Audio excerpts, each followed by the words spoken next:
안녕하세요. 사연에 빠지다의 DJ 민영입니다. 오늘도 두 가지 사연 준비되어 있는데요. 끝까지 들어주실 거죠?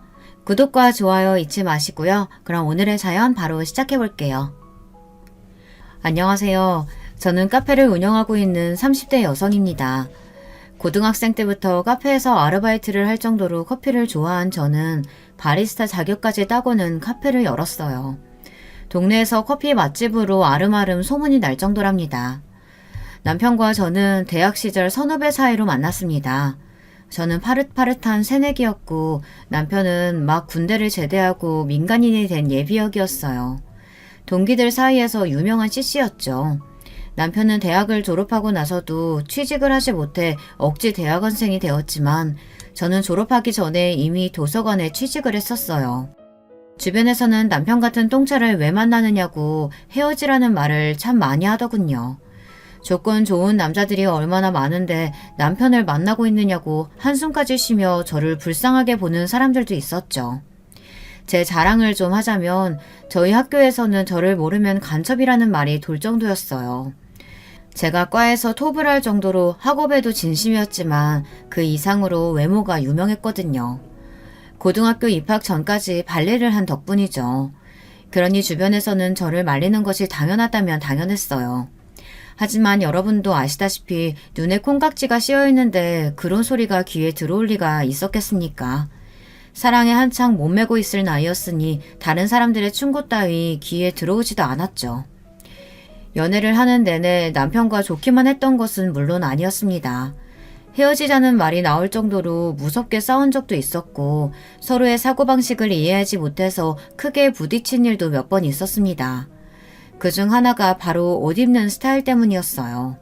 남편은 패션에 관심이 많은 것인지 아니면 외모를 밝히는 것인지 만날 때마다 제가 입고 가는 옷에 대해 잔소리가 많았어요. 특히 시험 기간이 심했죠. 시험 기간에는 공부할 것도 많고 도서관에서 밤샘을 하는 날도 있었거든요. 그러다 보니 화장할 시간이 있을 리 없었죠. 저는 모자만 눌러 쓰고 거의 맨 얼굴에 가깝게 다녔는데요. 그럴 때면 남편은 못 볼 걸 본 사람처럼 기겁을 하며 화를 냈습니다. 아무리 밤샘을 해도 그렇지 어떻게 그렇게 돌아다닐 생각을 해? 당장 집에 가서 제대로 챙겨 입고 와. 남들이 보면 뭐라고 하겠어. 내 모습이 어때서요? 화장은 했어? 그냥 기초만 하고 나왔지? 눈에 아무것도 안 했는데? 혹시 립만 대충 발랐어? 그리고 옷은 이게 뭐야? 설마 입고 있는 옷이 트레이닝복이야? 오늘 시험이 3개나 돼서 도서관에서 바로 온다고. 그걸로 도서관에 있었단 말이야? 당장 집에 가서 갈아입고 와. 당장. 시험 시작이 코앞인데 집에 가기를 어떻게 가요? 그럼 가서 옷을 사 입던가. 그런 거짓골로 강의실에 어떻게 들어갈 생각인 거야? 창피하지도 않아? 다른 사람들이 뭐라고 생각하겠어? 남편은 거의 졸도할 것처럼 하얗게 질린 얼굴로 말했어요. 그 얼굴에는 기분 탓인지는 모르겠지만 약간의 경멸이 섞인 것 같았죠. 저는 학점보다 중요한 것은 없다고 말하며 그런 남편의 말을 무시했고 남편은 그런 저를 이해하지 못했어요. 그래서 한동안은 냉정 상태가 이어졌죠. 사연을 듣고 계시는 분들 중에는 고작 그런 일로 무슨 냉전이냐고 생각하시는 분들도 있으실 테죠. 저 역시도 이런 일에 열을 내는 남편을 당시에는 조금도 이해하지 못했거든요. 결국 먼저 미안하다고 말하는 쪽은 남편이었어요. 말이 심했다고 하더군요. 하지만 그 뒤로도 남편과 저는 비슷한 문제로 몇 번이나 다툼이 있었답니다. 그것만 빼면 남편과 부딪힐 일은 거의 없었고요. 결혼을 결심한 것은 남편이 겨우 취직에 성공하고 난 이후였어요.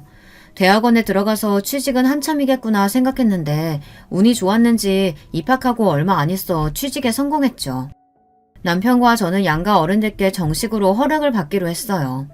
양가 어른들께서는 아직 나이가 어리다는 말씀을 하시며 좀 더 후에 결혼해도 좋지 않겠냐고 하셨지만 남편과 저는 어차피 할 결혼 일찍 하던 나중에 하던 무슨 상관이겠냐는 입장이었어요. 모아둔 돈이 부족하면 부족한 대로 둘이서 잘 살아보겠다고 말이죠. 결국에는 양가 어른들께서 마지못해 결혼을 허락하셨죠. 결혼을 앞두고 남편은 제게 딱 하나만 부탁을 하자고 했어요. 남편이 정색을 하고 이야기를 꺼내기에 저는 시부모님을 모신다고 하려나 아니면 제가 모르는 남편의 은밀한 취미생활이라도 있어서 그걸 존중해달라는 이야기인가. 아주 혼자서 오만 가지 상상을 하며 긴장은 잔뜩 했죠. 그런데 남편의 입에서 나온 말은 제가 예상했던 것과는 180도 다른 것들이었어요. 전혀 상상하지도 못했던 이야기라 처음에 듣고는 방금 뭐라고 했느냐고 다시 물어보기까지 했답니다. 나는 결혼했다고 여자들이 퍼지는 거 딱 질색이야. 화장도 귀찮다고 맨 얼굴을 다닌다거나 불편하다고 트레이닝복만 챙겨 입는 그런 여자는 되지 말아줘. 지금처럼 예쁜 모습으로 있어달라는 말이야. 그게 무슨 소리예요? 집이잖아요. 집이라면 편하게 있어도 괜찮지 않아요? 그런 생각이 나는 싫다는 말이야. 가족이라고 해서 모든 것을 다 오픈할 필요가 있는 건 아니잖아. 막말로 우리는 법적으로 묶인 것이나 다름없는데 적당한 텐션은 필요하지 않겠어? 앞으로 가족이 됐으니까 서로에게 비밀을 만들지 말자고 하는 게 맞는 거 아니에요? 내가 언제 비밀을 만들자고 했어? 나는 당신이 나를 존중하는 의미로 좀 꾸미고 있으란 말이야. 우리 엄마는 한 번도 아버지한테 매너를 보여준 적이 없거든. 연애할 때는 남편이 잔소리하는 것이 어쩔 수 없다고 생각했어요. 그런데 결혼을 앞두고 이런 이야기를 직접적으로 할 것이라고는 상상하지도 못했죠. 남편은 허리가 고무줄로 된 옷은 절대 입지 말아달라는 말은 물론 몸매 관리를 위해서 운동도 필수라고 하더군요. 건강을 위해서라고 이야기한다면 이해라도 할 텐데 몸매 관리를 위해서라고 하니 좀 어이가 없었어요. 제 얼굴에 그런 표정이 드러난 것인지 남편은 그 이후로도 일장연설을 이어갔어요. 사사건건 시어머니와 비교하며 자신은 그렇게 사는 모습이 너무 보기 좋았다고 말이죠. 저희 시어머니께서는 머리끝부터 발끝까지 빈 곳을 찾을 수 없을 정도로 완벽하신 분이셨어요. 집에 불러서 몇 번 가본 적이 있는데 그때마다 드라마에서나 볼 수 있을 정도로 완벽한 모습을 하고 계셨죠. 처음에는 저를 손님으로 생각하셔서 그런가 보다 했는데 남편의 말을 듣고 보니 그게 아니더라고요. 하지만 저는 좀 생각이 달랐어요. 집이라는 곳은 편하게 마음을 놓을 수 있는 공간이어야 한다고 생각했거든요. 그걸로 신혼 초반부터 참 많이 싸웠던 것 같아요. 남편은 화장하지 않은 제 얼굴을 볼 때마다 화를 냈고 저는 집에서만큼은 쉬게 해줄 수 없느냐고 싸웠죠. 서로 조금의 양보도 없었답니다. 하지만 먼저 백기를 든 것은 저였어요. 시어머니까지 나서서 들들 볶는데 이길 장사가 없더라고요.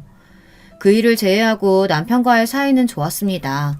남편은 일을 집에 가지고 오는 사람도 아니었고 저와 있는 시간이 중요하다고 말해주는 사람이었어요. 그런데 이상하게도 남편은 아이 이야기가 나오면 말을 돌리면서 피하더라고요. 시댁에서는 하루라도 빨리 아이를 가지라고 하시는데 말이죠. 그때마다 남편은 아이를 좋아하지 않는다고 말하며 이렇게 둘이서 행복하게 사는 것도 좋다고 말했고요. 하루는 제사가 있어서 시댁에 갔다가 아이는 언제 가질 계획이냐고 한바탕 잔소리를 듣고 집으로 돌아오는 길이었어요. 저는 남편에게 넌지시 시부모님들도 손주를 자꾸 원하시는데 아이를 갖는 문제에 대해 진지하게 다시 생각해보는 것이 어떻겠느냐고 물었죠. 남편은 정색을 하면서 어른들이 말씀하시면 그냥 한 귀로 듣고 한 귀로 흘리면 그만이라고 하더군요. 하지만 오늘만 하더라도 어머니께서 얼마나 날 붙들고 아이 낳아야 한다고 그것도 아들이어야 한다고 강조하셨는지 몰라요. 당신은 우리 닮은 아이가 궁금하지 않아요? 아이 낳는 것이 여자 몸에 얼마나 부담되는데 골반 틀어질 수도 있고 그럼 지금 같은 몸매 유지하는데 얼마나 돈이 들어가겠어. 당신 지금 무슨 이야기 하는 거예요? 지금까지 아이 천천히 갖자고 한 이유가 내 몸매 때문이라고요? 다 당신 생각해서 하는 말이잖아. 애 낳고 지금으로 돌아가려면 얼마나 뼈를 깎는 노력이 필요할지 당신 상상이라도 해봤어? 남편의 말에 저는 숨이 턱하고 막히는 것 같았습니다. 어떤 남자가 아이를 낳지 않는 이유로 아내의 몸매를 꼽겠습니까? 저는 남편에게 대꾸할 말을 찾지 못하고 그냥 그대로 대화를 끝내야만 했습니다. 남편은 제게 말을 하고도 성에 차지 않는지 시댁에 전화를 해서는 앞으로 아이와 관련해서 그 누구도 말을 하지 말라고 엄포까지 놓았죠. 우리 둘의 문제인데 왜 어른들이 나서서 배나라 감나라 하는지 이해가 안 된다고 하면서요. 이걸 덕분이라고 해야 할진 모르겠지만 그 이후로 시댁에서는 한 번도 아이에 대해 물어보질 않으셨어요. 그 난리가 있고 나서 무려 5년이라는 시간이 흐르고서야 저는 아이를 가졌습니다. 남편은 당연히 기뻐하기 전에 긴 한숨부터 내쉬었죠.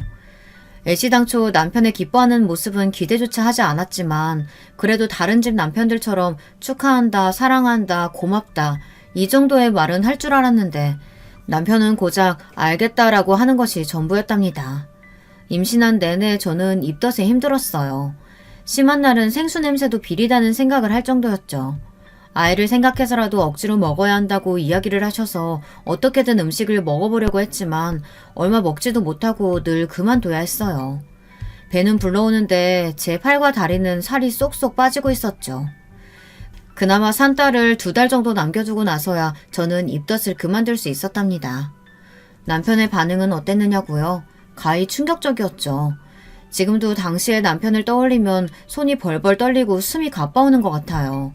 남편은 제대로 먹지도 못하는 저를 보며 안타까워하기는커녕 아이를 낳고 나서 금방 예전으로 돌아갈 수 있겠다고 좋아하더라고요. 누군가 임신했을 때의 기억이 평생 간다고 하는데 진짜 딱 그 말이 맞는 것 같아요. 제가 입덧으로 힘들어할 때마다 보인 남편의 만족스러운 미소는 잊혀지지가 않았죠. 그렇게 고생해서 저는 쌍둥이를 낳았습니다. 아이들은 평균보다 조금은 작게 태어났지만 그래도 건강하게 무럭무럭 자라났죠. 남편은 아이들을 거추장스럽게 느끼는 것 같았어요. 집에 와서 아이를 안아주는 일도 없었죠. 쌍둥이가 배고프다고 울면 마지못해 어정쩡한 자세로 아이를 안고 달래주었어요. 기적이요? 당연히 한 번도 갈아주지 않았죠. 정말이지 아이들 100일까지 저는 잠도 제대로 못 자고 쌍둥이들을 거진 혼자서 키웠답니다. 그러던 어느 날 남편이 갑자기 제게 할 말이 있다고 하더군요. 육아에 지친 저는 겨우 아이를 재운 상태라 남편과 이야기할 기운이 없었지만 남편은 무척 중요한 일이라고 하며 저를 끌어안쳤죠. 거실은 아이 용품으로 엉망이었어요. 남편은 도대체 집에서 청소도 제대로 안 하고 뭐 하느냐고 짜증을 냈죠. 눈에 불이 확 붙더군요. 남편의 입을 잡아서 비틀어버리고 싶었어요. 이제 애들 100일도 넘었으니 당신도 관리 좀 해야지. 관리요? 무슨 관리요? 아이들 육아하는 것만으로도 벅찬데 무슨 관리요? 당신 나하고 결혼할 때 했던 약속 잊었어? 아이 낳더라도 절대 퍼지지 말고 예전 모습 유지하기로 했잖아. 지금 당신 모습 보라고 완전히 아줌마 다 됐잖아. 아줌마가 어때서요? 아이 둘을 나 혼자서 키운다는 게 얼마나 힘든지 상상이나 해봤어요? 당신은 집에 와서 나 몰라라 하고 앉아만 있잖아요. 아기를 좋아하지 않아서 그렇다는 말을 할 생각이라면 꿈 깨요. 그럼 청소는 할 수 있고 분리수거 좀 내다버릴 수 있잖아요.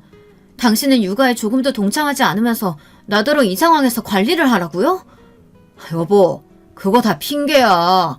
아이들 잘 때 다 할 수 있는 일들인데 그저 당신 몸 편하겠다고 나 몰라라 하는 거잖아. 핑계? 그럼 당신이 어디 해봐요. 나 없이 아이 둘 케어해보라고요. 얼마나 힘든지. 저는 남편의 몰상식한 말에 더 이상 참지 못하고 소리를 질렀어요. 남편은 그런 저를 이상하다는 듯이 바라보고는 고개를 절레절레 흔들었죠. 그러고는 한다는 말이 집안일을 도와줄 가정부를 불러주겠다고 하더군요.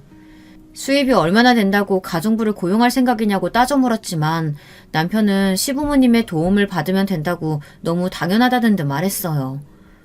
엄마한테 말해서 가정부 고용할 테니까 당신 더 이상 핑계 없는 거다. 알겠지? 당신 이 상황에서까지 가족을 위해서 내가 뭘 하겠다는 건 없군요. 나는 할 만큼 하고 있잖아. 여기서 내가 뭘 더 하라는 거야.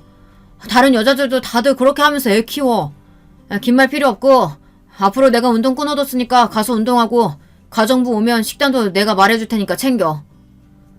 저는 남편의 징글징글한 모습을 보며 이혼을 생각하게 됐습니다. 이런 사람이 아빠라면 분명 우리 쌍둥이들도 불행할 것이라고 말이죠. 하지만 생각을 행동으로 옮기는 것이 쉽지는 않았어요. 다음날부터 시댁에서 구해주신 가정부 아주머니께서 오셨고 운이 좋은 것인지 꼼꼼하게 집안일은 물론 아이들 케어까지 완벽하게 채워주셨죠. 물어보니 아주머니께서도 쌍둥이를 키우셨다고 하더라고요. 독박 육아에서 벗어나자 숨이 쉬어지는 기분이었어요. 남편이 끊어준 운동도 처음에는 남편이 전화로 닥달을 해서 갔었는데 가서 한바탕 땀을 빼고 나니 개운한 마음이 들어 나중에는 즐거운 마음으로 갔습니다. 남편은 당연히 아이 문제에 대해서는 전적으로 저에게 맡겼어요. 저는 복직하면서 아이들을 도서관 옆에 어린이집에 맡겼고 출퇴근을 함께 했죠. 남편과 대화하는 시간도 점점 줄어들기 시작한 것도 이때부터라고 생각해요. 남편도 일이 바쁜지 툭 하면 야근이었죠. 저희 집 식탁이 내 식구로 채워지는 일은 일주일에 손꼽을 정도였답니다. 하루는 쌍둥이들을 양옆에 앉혀두고 이유식을 먹이느라 정신이 없는데 남편이 한마디 하더군요. 당신 요즘 운동은 나가는 거야? 아침에 수영 나가는데 왜요? 아니, 수영 말고 필라테스 같은 운동은 어때? 갑자기 필라테스라니 뜬금없이 무슨 소리예요? 라인이 엉망이잖아. 당신 배 나왔다는 사실 알아? 예전에는 안 그랬잖아. 아랫배가 그렇게 나와서는 엉덩이도 예전 같지 않고. 당신 허리 라인이 무너졌다고. 약속이 다르잖아. 그놈의 약속. 당신은 나더러 뭘 얼마나 더 하라고 그러는데. 내가 연예인도 아니고 도대체 당신은 무슨 생각인지 모르겠어요. 연예인이 별거야? 다 노력을 그만큼 하는 거지. 당신도 좀 노력하라고. 하고 있잖아요. 얼마나를 더 해야 당신 성에 차는데요. 거울을 좀 봐. 당신 지금 어떻게 보이는지. 돼지처럼 뒤룩뒤룩해서는. 남편은 먹던 숟가락을 식탁에 세게 내려놓더니 밥맛 떨어진다며 자리를 박차고 나가버렸죠. 기가 막혔어요. 인간이 저래도 되나 싶었죠. 어리둥절하면서 저를 바라보는 아이들에게 억지 웃음을 지어가며 겨우 식사를 마치고 주방에 우두커니 서서 저는 많은 생각을 했습니다. 이제는 남편의 저런 행동이 집착을 넘어 병으로까지 보이기 시작했어요. 얼마를 그렇게 서 있었는지 문이 곧 열리고 남편이 들어오는 소리가 나더군요. 그제야 정신을 차린 저는 이를 악물고 설거지를 시작했어요. 등 뒤로 남편이 다가오는 소리가 들렸죠. 여보, 미안해. 내가 말이 심했어. 남편은 제게 프리지아 꽃다발을 내밀며 사과를 했어요. 연애 시절부터 지금까지 처음 있는 일이었어요. 남편은 원래 식물을 좋아해서 집에도 곳곳에 화분들이 있었는데요.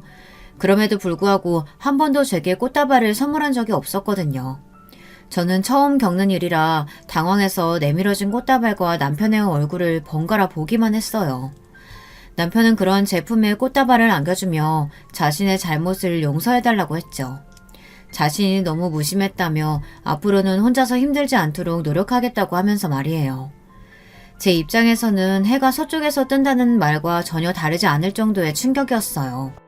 남편은 정말 많이 생각하고 반성했다고 이번 한 번만 자신을 믿고 넘어가자고 했고 저는 얼떨결에 고개를 끄덕였어요. 남편은 정말 그날 이후로 달라진 모습들을 보여주었어요. 어색한 손길이지만 아이에게 이유식을 먹여주기도 했고 피곤하다고 하면 어깨를 주물어주기도 했죠. 그래서 저는 단 한순간도 남편을 의심해 본 적이 없었어요. 갑자기 잘해주거나 선물을 안기면 남편의 외도를 의심하라고 하는 말이 제게는 해당하지 않는 줄 알았습니다. 저는 남편이 이제야 철이 들었다고 생각했고 이대로 행복한 순간이 이어지기를 바라기만 했답니다. 하지만 저의 이런 착각이 깨지는데 오래 걸리지 않았어요. 하루는 도서관 세미나가 있어 토요일에 출장을 가게 되었어요. 출장이라고 해봤자 2시간 정도 떨어진 지역의 도서관이었죠. 남편도 주말에 미팅이 잡혀있다고 해서 친정에 아이들을 데려다 두고 일을 하러 갔습니다. 세미나는 생각보다 늦게까지 이어졌어요. 계획보다 늦어진 저는 급한 마음에 서둘러 집으로 향하고 있었죠. 그때였어요. 별 생각 없이 정류장에서 버스를 기다리는데 멀리서 익숙한 차량 한 대가 다가오는 것이 보이더군요. 그리고는 정류장을 지나 건물 주차장으로 들어갔죠. 번호판이 분명 남편의 차였어요. 저는 회사에서 미팅이 있다는 사람이 왜 여기 있나 싶은 마음에 어딘가 홀린 사람처럼 그 차가 들어간 주차장을 따라 들어갔어요. 주차장에 들어가서 바로 남편의 목소리가 들렸고 저는 바로 아무 차 뒤에 숨었죠. 오늘도 고생했어. 골프 접대가 역시 제일 힘들어. 교신하지 않게 져주는 것도 보통 에너지가 필요한 일이 아니더라고. 일부러 졌다고는 아무도 모를 정도로 감쪽 같은데요? 자기 원래 실력이 그런 거 아니고? 내 실력 뻔히 알면서 왜 이래. 오늘은 좀 씻고 가야겠다. 땀이 많이 나는지 영 찝찝하네. 그냥 씻고만 가려고? 귀엽게 굴기는. 같이 씻을까? 대학 CC 시절 이후 저렇게 남편이 다정하게 이야기한 적이 있었던가. 저는 역겹고 소름 돋는 대화를 엿들으면서 제가 제대로 듣고 있는 것이 맞는지 의심이 들었어요. 남편은 다정하게 여자의 허리에 손을 얹더니 건물 안으로 들어갔죠. 저는 다리가 풀려서 차마 따라 들어갈 수가 없었어요. 머릿속에 온갖 폭죽이 터지는 기분이 들며 아무런 소리도 들리지 않았죠.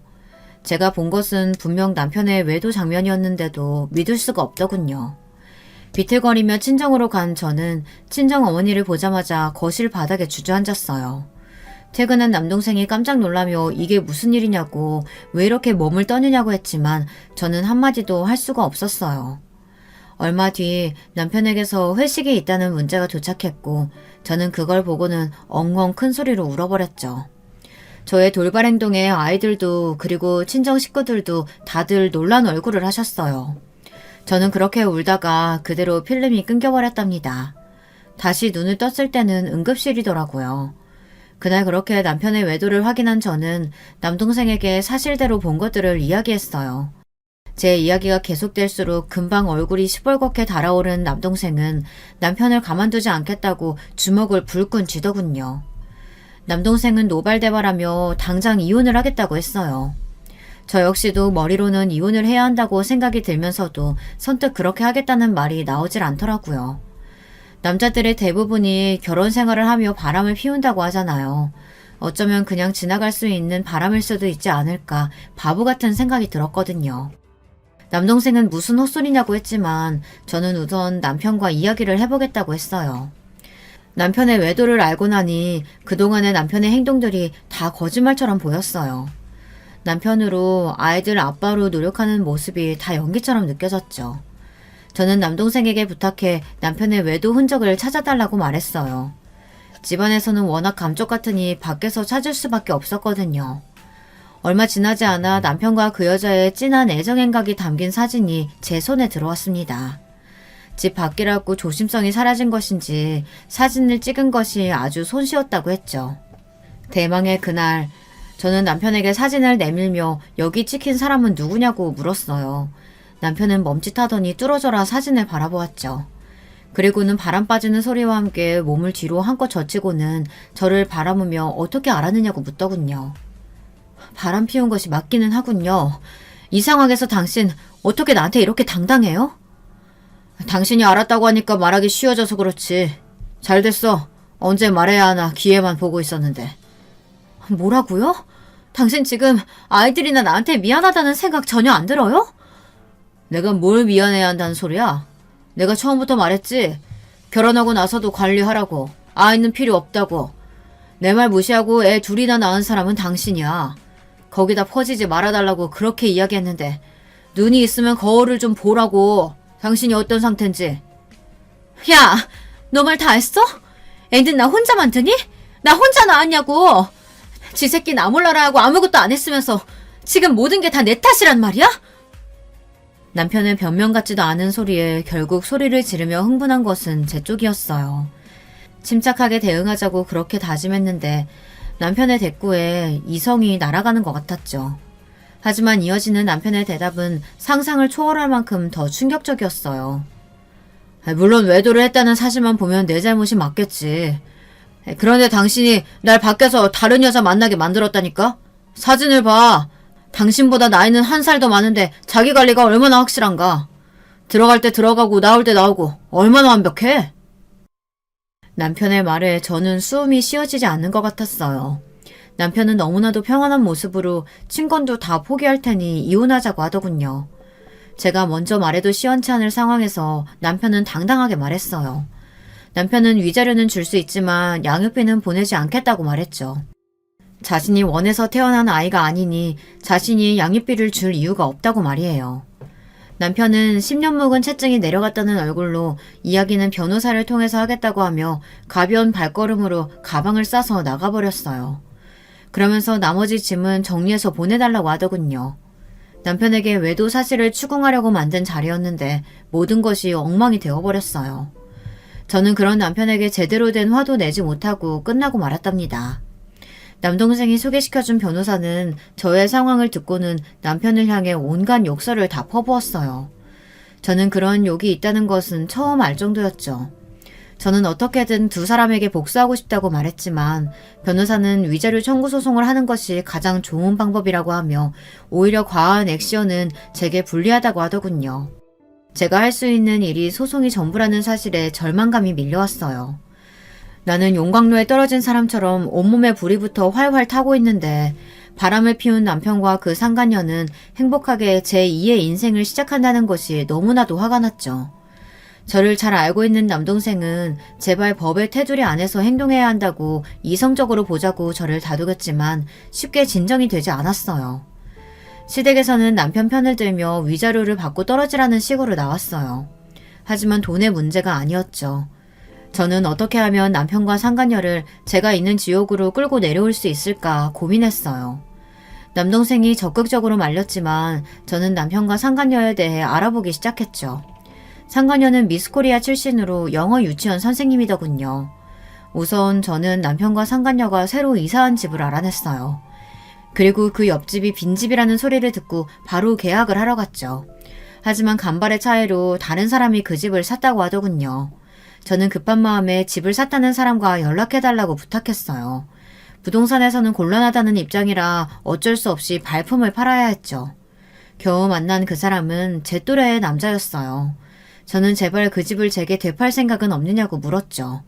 꼭 그 집이어야만 한다고 하며 원한다면 시세보다 더 쳐줄 수도 있다고 했어요. 하지만 남자는 자신 역시 그 집이 아니면 안 된다고 거절하더군요.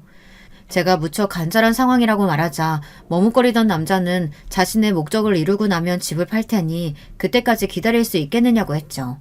그 기간이 얼마나 될지는 모른다고 하면서요. 그 말을 듣는데 뭔가 이상하다는 느낌이 왔어요. 저는 솔직하게 제 상황을 오픈하고 그 집이 필요한 이유에 대해 말했습니다. 제 이야기를 다 들은 남자는 헛웃음을 지으며 얼굴을 감싸주었어요. 한참을 그렇게 있었을까요? 남자가 믿을 수 없는 이야기를 하더라고요. 억지로 꾸며낸 이야기가 아닌가 싶을 정도의 이야기였죠. 그쪽이 말하는 미스코리아 출신의 영어 유치원 선생님, 그 여자가 제 약혼녀였거든요. 2년 전에 제게 사기치고 사라지기 전까지만 하더라도 말이죠. 그게 그럼 그 여자가 사기꾼이라는 말이에요? 남자가 말하는 사실은 무서울 정도로 충격적이었어요.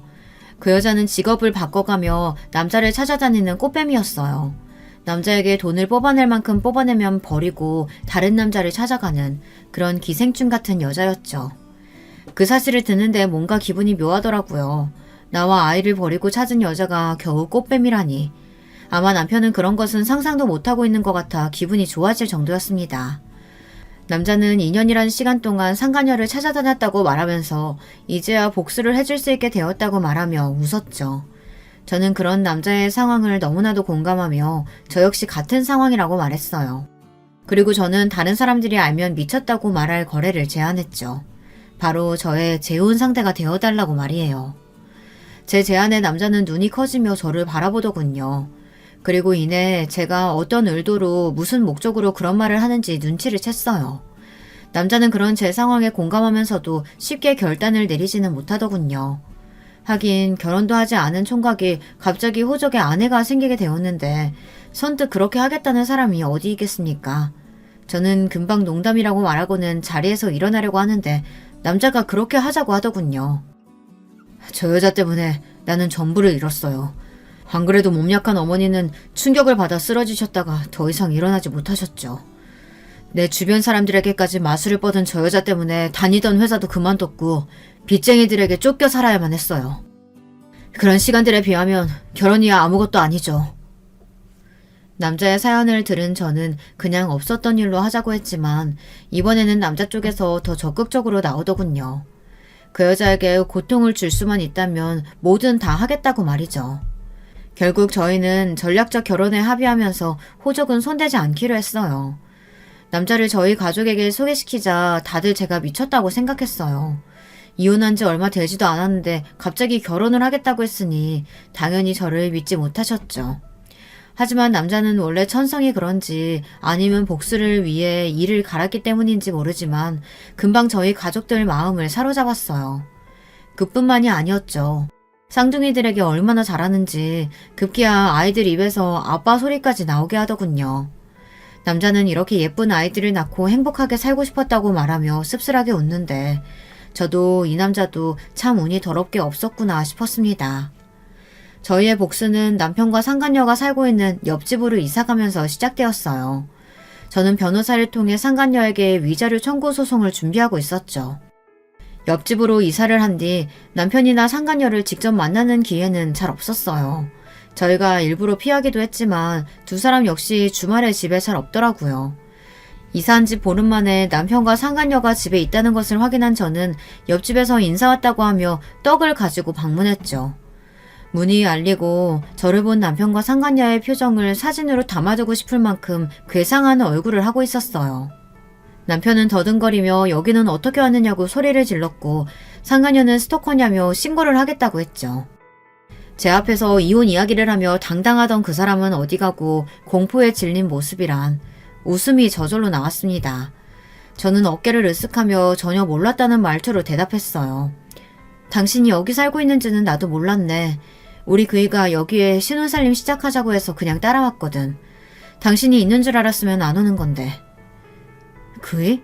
당신 결혼했어? 언제? 이혼한 지 얼마나 됐다고 결혼을 해, 당신이? 너도 이렇게 결혼해서 잘만 사는데 나라고 하지 말라는 법은 없잖아? 너도 아는 재혼, 내가 왜 못하니? 제 말에 남편은 당황하며 저를 위아래로 훑어보았어요. 저는 복수를 준비하며 이를 악물고 다이어트를 감행했죠. 다니던 도서관도 그만두고 PT에 필라테스까지 안 해본 운동이 없을 정도였답니다. 발레를 할 때만큼이나 혹독하게 스스로를 몰아붙였어요. 제가 얼마나 독하게 했는지 개인 PT 선생님께서도 혀를 내두르실 정도였죠. 덕분에 저는 남편이 그렇게 결혼 생활 동안 노래를 부르던 완벽한 몸매를 하고 있었고요. 상간녀를 앞에 두고도 제 몸을 훑어보는 남편을 보며 저는 벌레가 기어가는 기분이 들었지만 모르는 척하고 이렇게 된 거 서로 적당히 몸 살아가면서 지내보자고 말하고는 그 집을 나왔습니다. 그렇게 마주한 뒤로 저는 한동안 남편을 피해 다녔어요. 재혼한 남자도 상간녀와는 아직 마주할 단계가 아니라 조심했죠. 저는 남편이 건물 지하의 수영장과 헬스장을 이용한다는 것을 알아내고는 그 시간에 맞춰 운동을 갔어요. 남편은 저를 보자마자 인상을 쓰며 고개를 돌리더군요. 하지만 그것도 얼마 못 가서 제가 움직일 때마다 제 뒤를 뚫어져라 보더군요. 계획대로 흘러가고는 있었지만 기분이 더러운 것은 어쩔 수 없었어요. 운동을 마치고 나오자 남편이 기다렸다는 듯이 제게 말을 걸더라고요. 아이들은 어쩌고 지금 이렇게 다니는 거야? 처가에 두고 재혼했어? 왜? 그 남자가 애들까지는 안 된다디? 애들? 당신 입에서 애들이 나오다니. 당신이 아빠라는 자각은 있나 봐. 우리 그이는 당신이랑 본질적으로 다른 사람이니까 헛소리 집어치워. 어디다 비교를 해? 그럼 애들은? 내가 애들 소리 들은 적이 없는데 애들은 어디 갔냐고. 너는 엄마라는 인간이 애들은 나 몰라라 하고 이렇게 남자에 미쳐도 되는 거야? 내가 너니? 우리 집에서 애들 소리가 나든 말든 무슨 상관인데. 뭐야, 엿듣고 있었어? 너 이러는 거 그 여자는 알고 있니? 남편은 제 말에 꿀먹은 벙어리처럼 입을 다물었죠. 그때였어요. 때마침 아이들이 큰 소리로 엄마를 부르더라고요. 남자가 아이들을 데리고 잠시 외출하겠다고 하더니만 타이밍 좋게 귀가하는 모양이었죠. 아이들은 품에 요즘 유행하는 인형을 하나씩 안고 있었어요. 아이들은 아빠가 사줬다고 하면서 자랑을 하다가 이내 남편을 발견하고는 사색이 되어서는 남자의 뒤로 몸을 숨겼죠. 남편은 어처구니가 없다는 얼굴로 저를 노려보았어요. 아빠? 지금 저 새끼한테 아빠라고 했어? 내가 버젓이 살아있는데? 웃기고 있네. 양육권이고 친권이고 다 내팽개치면서 아이 원한 적 없으니 양육비는 죽어도 줄 수 없다고 한 인간이 누군데. 말 나온 김에 얘기 좀 하자. 판사님이 매달 100만 원씩 아이들 양육비 보내라고 한 거 너 왜 안 보내니? 그 얘기가 왜 나와 여기서. 말 돌리지 마. 왜 애들이 저 새끼한테 아빠라고 부르냐니까. 그건 우리 공주님들 마음이죠. 그렇게 부러우시면 잘 좀 하지 그러셨어요. 여보, 왜 여기 이러고 있어. 머리는 돌 말려서는. 감기 들겠어. 들어가자. 애들이 엄마한테 자랑해야 한다고 포장도 안 뜯었거든. 저는 남자의 무르르듯 자연스러운 모습에 속으로 혀를 내두르며 남자를 따라 몸을 돌렸어요. 아이들을 양팔에 하나씩 안고 저를 보며 웃는 남자를 남편이 노려보는 것이 고스란히 느껴졌죠. 저는 보란듯이 남자의 팔뚝을 가볍게 잡고는 그 자리를 벗어났답니다. 그 뒤로도 남편과는 몇 번이나 마주쳤어요. 처음에는 저의 의도가 분명했지만 뒤로 가면 갈수록 남편이 일부러 저를 기다리고 있다는 것을 눈치챌 수 있었죠. 한편 상간녀에게 위자료 청구 소장을 보냈는데 그대로 반송되어 왔더라고요. 당연히 저는 반송된 소장과 내용 증명을 직접 들고 옆집으로 향했죠. 상간녀 혼자 있더군요. 저는 소장을 내밀며 왜 반송시키느냐고 물었어요. 상간녀는 이혼하면서 남편에게 위자료를 받았으면서 자신에게 이런 것을 왜 보내느냐고 따졌죠. 그건 이혼의 결정적인 원인이 되는 사람이 남편이니까 남편이 나한테 준 거고요. 당신은 별개의 문제죠. 당신 때문에 나나 우리 아이들이 받은 충격이 얼만데 그건 당신이 보상해야 할 문제잖아요? 자기 남편 간수 제대로 못해서 이혼당한 주제에 누구한테 큰 소리래? 이봐요. 그러게 똑바로 좀 하고 살지 그랬어요. 그랬으면 우리 남편이 나 좋다고 쫓아다녔겠어요? 그쪽은 자기 좋다고 쫓아다니면 유부남이든 아니든 가리지 않고 다 만나고 다니나 봐요. 유부남인 거 알고도 만났으면 당연히 책임이 있죠. 내가 그쪽보다 잘나서 그런 걸 가지고 어쩌라는 거예요. 나는 돈 한 푼도 못 주니까 이거 들고 꺼져요. 제 경고에도 상간녀는 코웃음을 치며 저를 비웃더라고요. 그때였죠. 남자가 약속한 대로 저를 찾아 옆집 벨을 눌렀어요. 저는 손에 땀이 차면서 긴장이 되기 시작했어요. 남자의 얼굴을 본 여자가 어떤 반응을 보일지 궁금했죠. 상간녀는 신경질적으로 문을 열다가 그 자리에서 굳어버렸어요.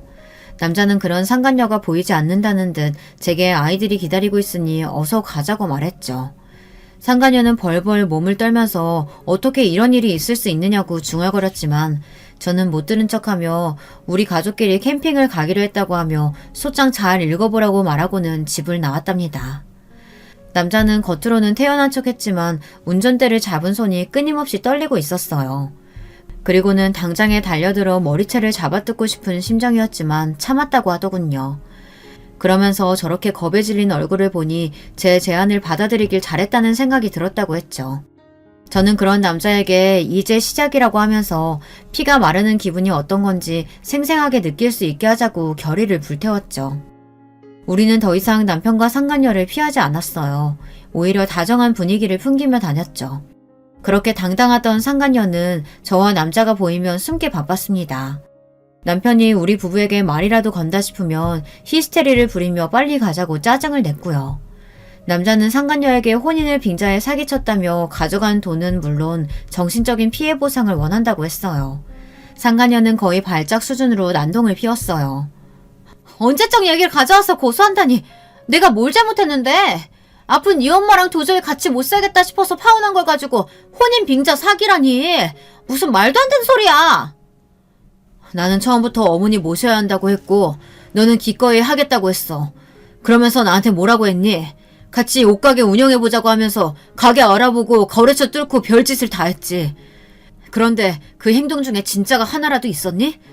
다른 사람이 가게 준비하면서 인테리어 하는 곳을 마치 우리 가게인 양 나한테 보여줬지. 거래처라는 사람들도 하나같이 다 없는 사람들이었고 이렇게 나한테 사기쳤으면서 한다는 말이 파혼했을 뿐이라고? 상간녀는 조목조목 따져드는 남자 앞에서 말 한마디도 하지 못했어요. 남자는 그때 가져간 1억 5천만 원 돌려주지 않으면 사기죄로 신고하겠다고 했죠. 상간녀는 아레니스를 깨물며 그 돈이면 남편에게 아무 말 하지 않겠다고 약속할 수 있느냐고 물었고 남자와 저는 웃기만 할 뿐 대답을 피했답니다. 저희의 이런 반응을 긍정으로 받아들였는지 일주일도 되지 않아 상간녀는 돈을 가져와서는 남자에게 모든 것이 정리되었으니 자신이나 남편을 건들지 말라고 하더군요. 상간녀와의 일과 상관없이 드디어 기다리던 대학 동문회가 열렸습니다. 그 일은 남자와 제가 계약한 일의 하이라이트나 다름없었죠. 호텔에서 열리는 동문회에 저는 그동안 살면서 가장 화려하게 꾸미고 나갔어요. 당연히 남편의 모습도 보였죠. 저와 남편이 어떻게 헤어졌는지 대충 알고 있던 동기들은 남편의 등장에 불편한 기색이 역력했지만 저는 상관없다는 듯이 밝게 웃으며 동기들과 대화를 나눴습니다. 제 눈치를 보던 동기들도 어느새 남편은 무시하고 저와 웃고 떠들며 시간을 보냈답니다. 저는 술을 단 한 모금도 마시지 않았지만 취한 척 비틀거리며 밖으로 나왔어요. 곧 남편이 제게 다가오더군요. 오픈숄더를 입고 있던 제 어깨를 더러운 손가락으로 훑으며 많이 취했냐고 물었죠. 저는 술에 취한 척 비틀거리며 남편의 손길을 피하고는 할 말이 있느냐고 물었어요. 너 오늘 진짜 예쁘구나. 대학 시절 우리과 킹카로 꼽혔을 때보다 지금이 더 예쁜 것 같아. 미스코리아 나갈 정도의 미모의 와이프를 두고 할 말은 아니지. 미스코리아가 대수야. 당신이 지금 내가 반했던 그때 그 모습 그대로야. 남편이 끈적거리는 말투로 다가오는데 정말이지 먹은 것도 없는데 속에 있는 것을 다 개어내고 싶을 정도로 역겨웠지만 저는 비틀거리며 이만 집에 가야겠다고 말했어요. 남편은 너무 취했다고 하며 잠깐 쉬었다 가는 것이 어떻겠느냐고 하며 룸으로 가자고 하더군요. 처음부터 그럴 계획이었겠죠. 저는 거절하며 남편을 밀쳤지만 더 가까이 다가오면서 잠깐 술만 깨자고 하더라고요. 당신 와이프가 알면 어쩌려고 이러는 거야. 됐어. 택시 타고 가면 되니까 이거 놔. 이렇게 취해서 택시는 위험하지. 잠깐 룸에서 술 깨면 내가 데려다 줄게. 어차피 방향이 같잖아. 그리고 와이프가 알면 좀 어때? 그 여자 머리 나빠서 내가 하는 말은 다 믿으니까 괜찮아. 진짜 골빈 여자랑 산다는 게 정말 피곤하더라. 당신이랑 비교하니까. 아휴. 자기 와이프 욕을 서슴없이 하는 남편을 보며 진짜 상간녀도 불쌍한 인간이다 싶더라고요. 저는 비틀거리는 척하며 온 힘을 다해 신고 있던 힐로 남편의 발등을 찍었어요. 숨을 삼키며 소리도 못 지르는 남편을 보고 있자니 기분이 좋다 못해 날아갈 것 같았죠. 저는 1층 로비로 내려가는 동안 무려 5번이나 남편의 발등을 밟았습니다. 아마 발등에 금이 가지 않을까 싶을 정도로 말이죠. 로비로 내려오니 약속한 대로 저를 기다리고 있던 남자가 성큼성큼 다가와서는 저를 부축했어요. 남편은 닥쳤던 개처럼 멍하게 당할 수밖에 없었고요. 남자는 저를 챙겨준 것은 고맙지만 헤어진 사이에 불필요하게 가깝게 지내지는 말았으면 한다고 하곤 저를 데리고 호텔을 빠져나왔답니다. 차에 도착한 저는 숨겨둔 녹음기를 꺼내고는 한참을 웃었어요. 좀 더 세게 발을 밟아줄 걸 그랬나 하면서 말이죠. 녹음된 내용을 들은 남자는 상간녀에게 보내면 되겠다고 하며 같이 웃었죠. 다음날 저는 약간 손을 본 녹음 파일이 담긴 USB를 상간녀에게 보냈어요. 바로 반응이 오더군요. 상간녀는 건물이 떠나가라 소리를 지르며 그동안 자신을 그렇게 생각해왔냐고 난리도 아니었죠. 남편은 저와의 대화가 고스란히 담긴 녹음 파일 때문에 이도저도 하지 못하고 있었죠. 상간녀는 위자료 각오하라고 하며 당장이라도 이혼할 것처럼 굴었습니다. 저와 남자는 이때를 놓치지 않고 이번에는 남편에게 내용 증명을 보냈어요. 상간녀가 남자의 돈을 갚기는 했지만 그건 어디까지나 원금이었잖아요.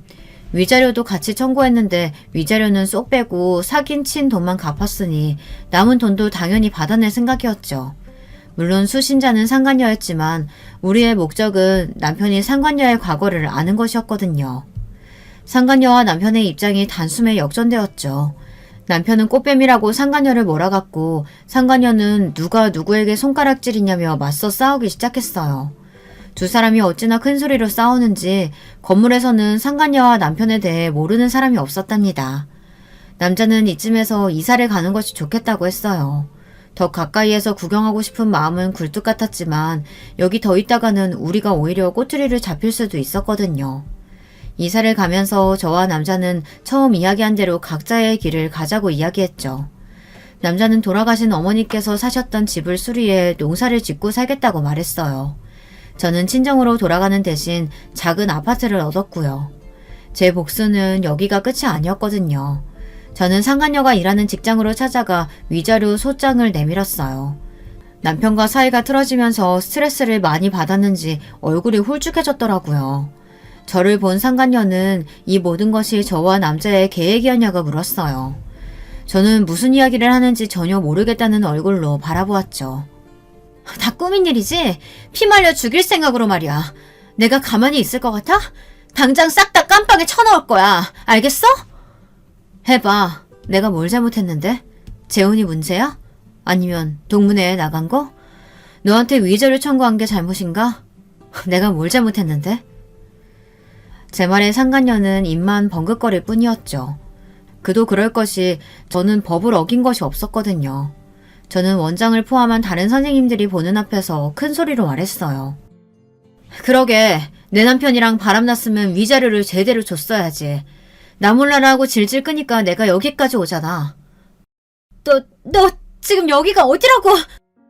우리 아이들이랑 내 정신적 피해 보상 끝까지 받아낼 테니까 도마칠 생각은 그만 두는 게 좋을 거야. 알겠어? 저는 상간녀 보란듯이 어깨를 펴고는 그 자리를 벗어났어요. 그뿐만이 아니었죠. 저는 남편의 회사로도 찾아갔어요. 양육비를 달라고 할 생각이었죠. 그런데 이미 지방으로 자천되어서 회사에 있지도 않더라고요. 나중에 들었는데 그 남자가 남편 회사 게시판에 글을 올리는 바람에 소문이 났더라고요. 저는 아쉬움에 입맛을 다시며 남편의 회사를 나올 수밖에 없었습니다. 대신 저는 양육비를 내놓으라고 남편에게 정기적으로 내용 증명을 보내고 있답니다. 저의 복수는 그것으로 정리되었습니다. 만족스럽지는 않지만 더 이상 이 일을 끌고 가는 것이 어리석은 생각이 들어 그만뒀어요.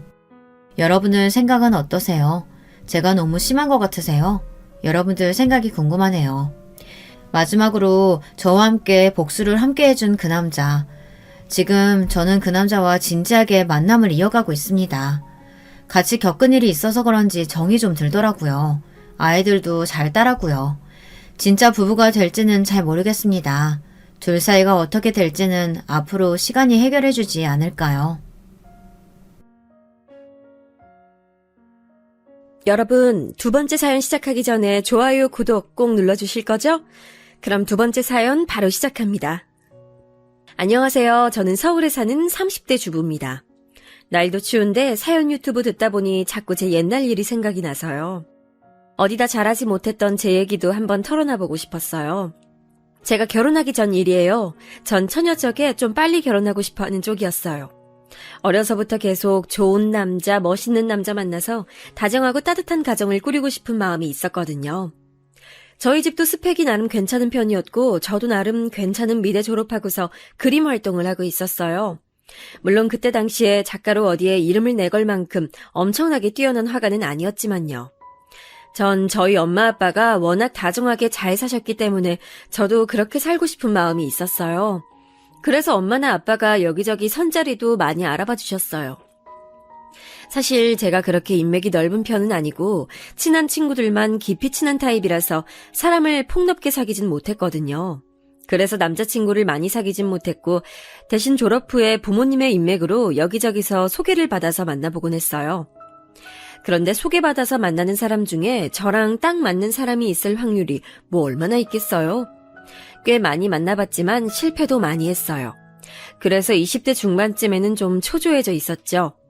졸업 후에 친구들은 취업하거나 화가가 돼서 잘 나가던지 아니면 좋은 집안, 좋은 남편 만나서 시집가서 떵떵거리고 살았거든요. 미대 출신이라 대학 친구들이 거의 다 무척 예뻤고 그래서인지 더 그런 경향이 심했어요. 미영아, 너 아직 소식 없어? 무슨 소식이야, 소식은. 아니, 너 정도 예쁜 애를 왜 남자들이 다 그냥 두지? 진짜 이상하다. 몰라. 지난번에 소개팅한 남자는 자기네 집이랑 우리 집이랑 격이 안 맞는데 재수없어. 뭐래? 대놓고 그런 소리를 한단 말이야? 근데 사실은 우리 집이 좀 애매해서 더 그런 놈들이 나타나는 것 같기도 해. 겉으로 보기엔 그럴싸해 보이는데 사실 알고 보면 그렇게 막 잘 나가진 않으니까. 사실 저희 집은 아빠가 사업을 하시고 엄마가 겉으로나마 교수 타이틀을 가지고 계셨어요. 오빠는 정신과 의사였는데 당시엔 해외 의과대학에 나가서 임시연구원으로 일하고 있었고요. 근데 아빠의 사업은 그냥저냥 중소기업 정도였고 엄마는 지방에 좀 이름 없는 대학 교수 대우 같은 거라서 이름만큼 스펙이 좋지는 않았었죠. 재산도 평균보다야 많았지만 그렇다고 아주 부자라고 하기도 좀 애매했고요. 그래서인지 겉으로만 대충 보고 선부러운 사람들이 나중에 실망하는 경우도 종종 있었어요. 그러던 중에 어느 날 엄마가 저한테 그러시더라고요. 얘 미영아, 이번에 엄마 친구 순자 아줌마 있지? 순자 아줌마가 너 소개해줄 남자 있다고 선 한번 봐보라더라? 순자 아주머니? 그 아주머니면 되게 잘 사시는 분이잖아. 그래, 그래서 믿을 만한 것 같아서 너한테 말하는 거야. 순자도 한 다리 건너 아는 사람이라고 하긴 하던데 그래도 그 남자가 변호사고 집안도 좋다더라. 와, 진짜? 아니, 근데 스펙만 좋으면 안 되는데. 성격도 좋고 다정한 사람이어야 되는데. 아유, 얘 그거야 만나봐야 아는 거지. 그러다가 막 외모 엄청 깨는 거 아니야? 그렇게 스펙 좋은 사람이 왜 자기가 안 만나고. 그거야 우리가 어찌 알겠니. 한번 만나보기나 해봐. 그래서 저는 선자리를 나가게 됐어요. 사실 선자리도 꽤나 여러 번 봐왔고 이런 식으로 남자를 만나는 것도 많이 해봐서 그리 떨리진 않았죠. 만나기 전에는 뭐 남자가 이렇게 좋다, 집안도 좋다 하는 말도 무척 많이 들었는데 나중에 가서 실망하는 경우도 많았으니까요. 전 그래서 별다른 기대를 하지 않고 가서 앉아 있었어요. 그런데 나타난 남자는 생각보다 너무 괜찮았어요. 겉모습도 키가 제법 큰데다 피부도 하얗고 안경 쓴 모습이 상당히 훈남이더라고요. 게다가 말할 때도 굉장히 예의 바른 편이었고 이야기를 나누다 보니 무척 스마트한 사람이기도 했어요. 미영 씨는 다정한 사람을 좋아한다고 들었어요. 네? 아, 네. 제가 이상형이 다정하고 온화한 사람이어서요. 전 어때 보이세요? 네? 아, 처음이라 잘 모르긴 하겠지만 배려심 깊은 분이신 것 같아요. 남자는 제 대답이 좋다는 듯 웃더라고요. 전 가슴이 두근거렸고 만남이 끝난 후 애프터가 들어왔을 때 당연히 승낙했어요. 그리고 만남을 지속했죠. 거의 석 달 이상 만났을 때 우리는 어느새 사귀고 있었어요. 정식으로 남자친구가 사귀자고 한 적은 없었지만 그 정도야 당연하다는 듯이 패스하고 자연스럽게 사귀는 사이가 된 거였죠. 남자친구는 큰 로펌에 다니는 변호사였고 그래서 엄청나게 바쁠 때도 많아서 제가 로펌 앞에까지 가서 만나는 경우도 많았어요. 하지만 그게 나쁘다거나 하진 않더라고요. 워낙 스펙도 좋은 사람이고 정장 갖춰입고 나와서 기쁘게 저를 맞이하는 남자친구의 팔짱 끼고 거리를 걷는 것 자체가 무척 즐거운 일이었거든요. 엄마는 제가 선에서 만난 남자와 사귀기 시작하자 엄청나게 관심을 가지고 이것저것 물으시더라고요. 어때? 그 남자. 아, 네 남자친구지 이제? 어떤 것 같아? 순자도 궁금해하더라. 어떻게 진행되고 있는지. 뭐 그런 걸 가지고 궁금해하시고 그래. 엄마 친구분들끼리 우리 얘기 막 수다 떨고 그러는 거 아니지? 말은 좀 나오지 뭐. 친구 중에 하나가 소개해줬는데 그럼 그걸 어떡하니? 어차피 이 얘기 나올 수밖에 없지. 그래서 그 남자 어떤데? 다정해. 그리고 변호사라서 나한테 돈도 잘 쓰고 말하는 거 들어보면 아주 단정한 사람이야. 나중에 혹시 결혼하면 내가 너무 게으르고 해퍼서 문제되는 거 아닐까 싶을 정도로 그래. 얘는 남편이 좀 딱 부러지는 스타일이면 마누라는 부드러워도 괜찮아. 둘 다 딱 부러지면 그게 오히려 문제되기도 한다 너. 그런가? 그래. 너랑 너 남자친구랑 참 잘 맞나 보다. 결혼해도 잘 살겠네. 엄마가 너무 신나서 말씀을 하셔서 저는 좀 어이가 없어서 피식 웃었어요. 기르는 강아지를 품에 안고서 엄마한테 타박을 하듯이 말했었죠. 사귄 지 석 달밖에 안 됐는데 무슨 결혼이야 엄마. 너무 앞서가지 마.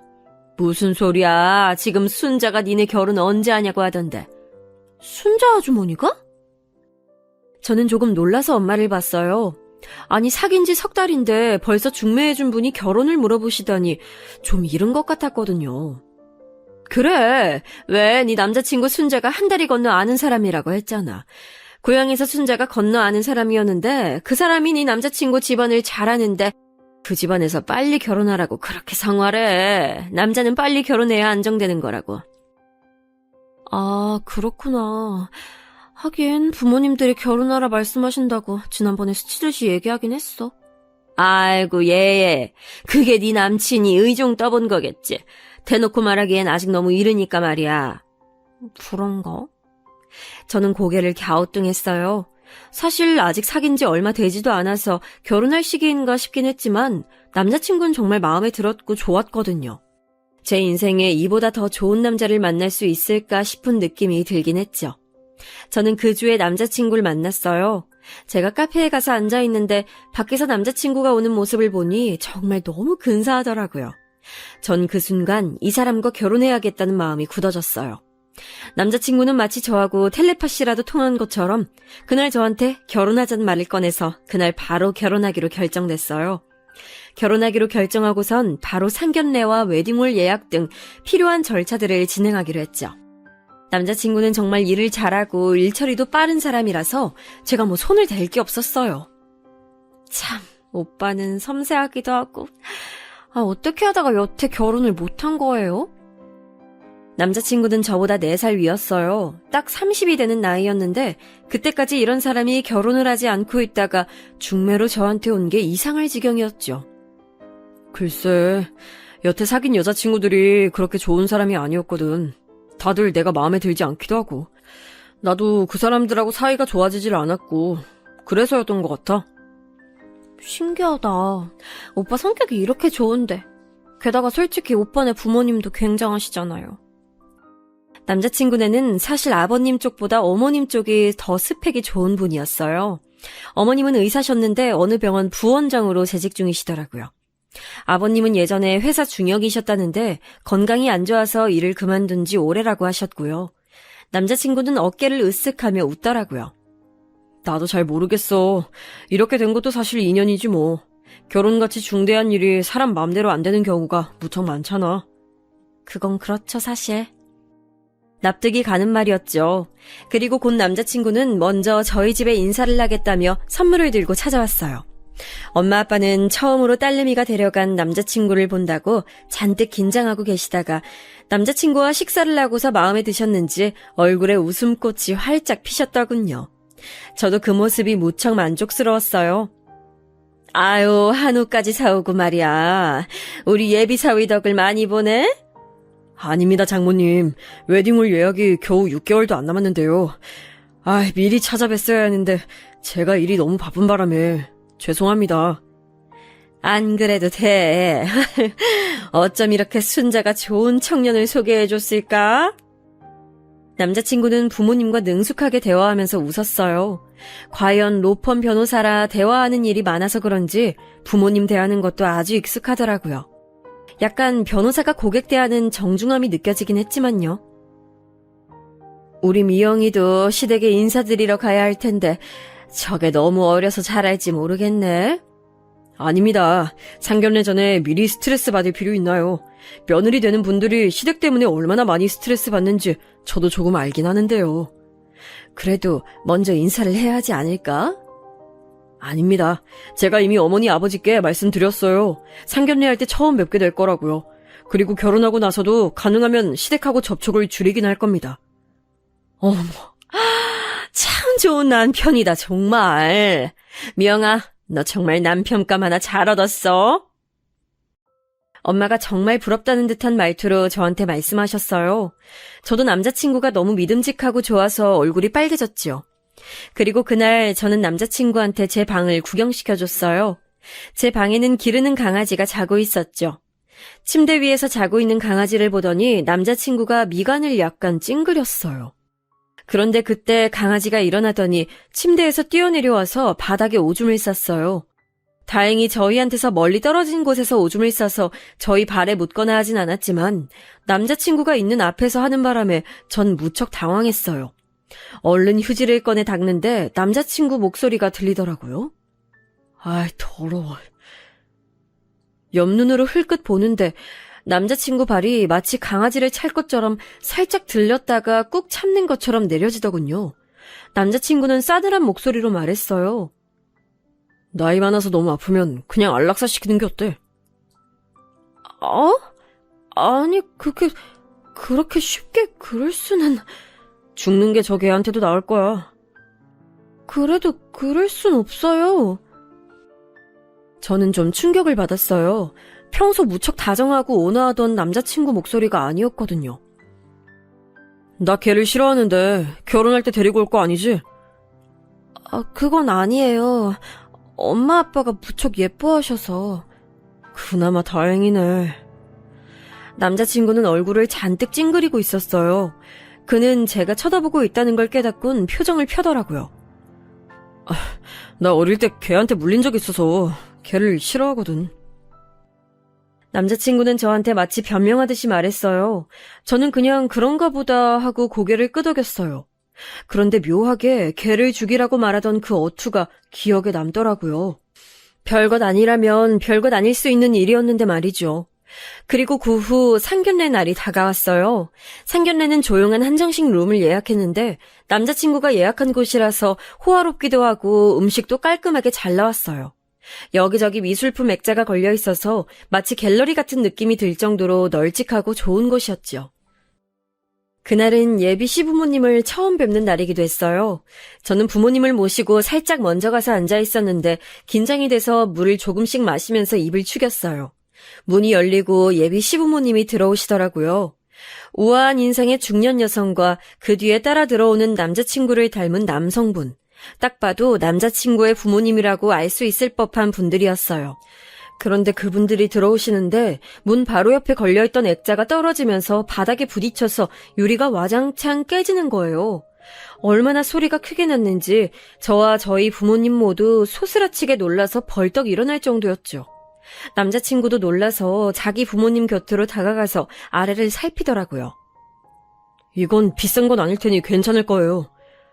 아, 그래.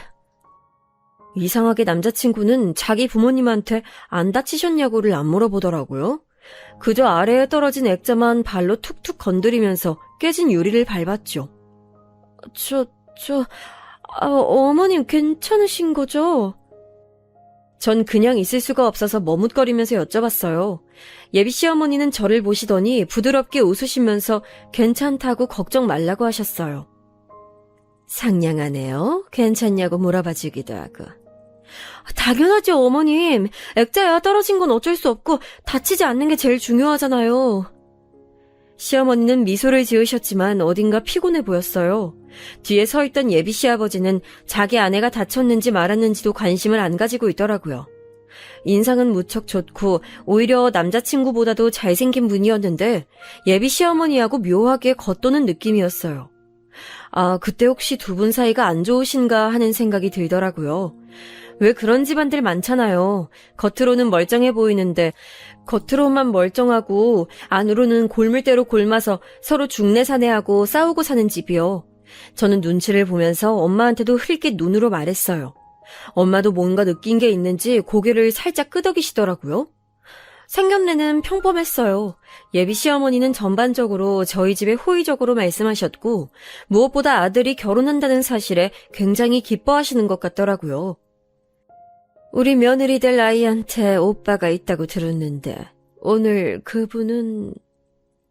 아, 그 애는 정신과 의사인데 지금 해외 대학에 임시로 나가 있어요. 아마 올해 내로 들어오긴 할 텐데 결혼식에 맞출 수 있을지는 잘 모르겠네요. 안 된다고 해도 들어오라고 해야죠.